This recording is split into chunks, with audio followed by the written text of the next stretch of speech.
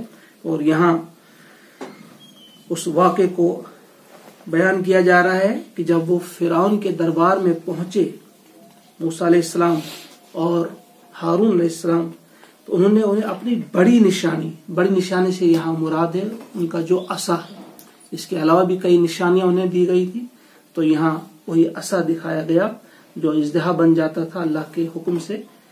لیکن وہ نشانی دیکھنے کے بعد بھی فرعون جو تھا شقی بدبخت، فکذب، اس نے جھٹلایا، وہ عصا، اور نافرمانی کی۔ اتنی بڑی نشانی دیکھنے کے بعد بھی اس نے جھٹلایا اور نافرمانی کی۔ دیکھیے، ایک ذہن میں یہ بات رہے، جب دنیا کی محبت کا پردہ ہماری آنکھوں پر پڑتا ہے تو پھر بڑی بڑی نشانیاں دیکھ کر بھی جو ہے ہم سیدھے راستے پر چلنے کے لیے تیار نہیں ہوتے۔ اسے جو لت لگی ہوئی تھی حکمرانی کی، اقتدار کی، اس کو چھوڑنا یا اپنے آپ کو اس سے نیچے لانا اس کے لیے ایک بہت بھاری بوجھ لگ رہا تھا۔ تو ان کی تو بات ہی نہیں، آج تھوڑا سا بھی کسی کو چھوٹا سا کوئی اقتدار مل جاتا ہے یا تھوڑی سی عزت مل جاتی ہے دنیا میں، وہ اس عزت کو قربان کرنے کے لیے تیار نہیں ہوتا اللہ کے لیے۔ فَأَخَذَتْهُ الْعِزَّةُ بِالْإِثْمِ فَحَسْبُهُ جہنم، جن کی طرف اشارہ کیا قرآن نے۔ کچھ لوگوں کو عزت آڑے آتی ہے، کہتے شاید یہاں جا کر ہماری عزت میں کچھ کمی آ جائے گی، حالانکہ وَلِلَّهِ الْعِزَّةُ وَلِرَسُولِهِ وَلِلْمُؤْمِنِينَ، حالانکہ عزت تو یہاں نہیں بڑھتی، عزت تو اللہ کے دربار میں ملتی ہے۔ کس کو دینی ہو، کس کے لیے ہے، وہ اللہ فرماتے ہیں پیغمبر کے لیے ہے، مومنین کے لیے ہے۔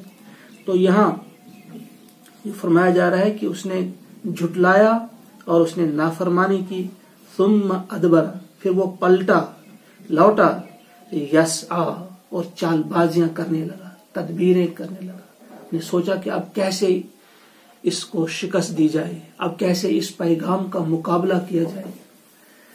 فحشر فنادا، پھر اس نے اکٹھا کیا سارے لوگوں کو اور پھر پکارا۔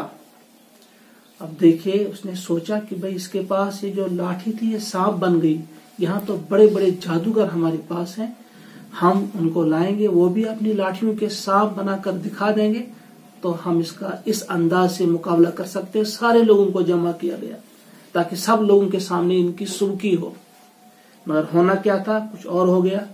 فحشر فنادا، اس نے اکٹھا کیا لوگوں کو، پکارا، فقال، پس کہا اس وقت لوگوں میں جو خطاب اس نے کیا، کہا انا ربکم الاعلی، میں تمہارا سب سے بڑا رب ہوں، میں تمہارا سب سے بڑا رب ہوں۔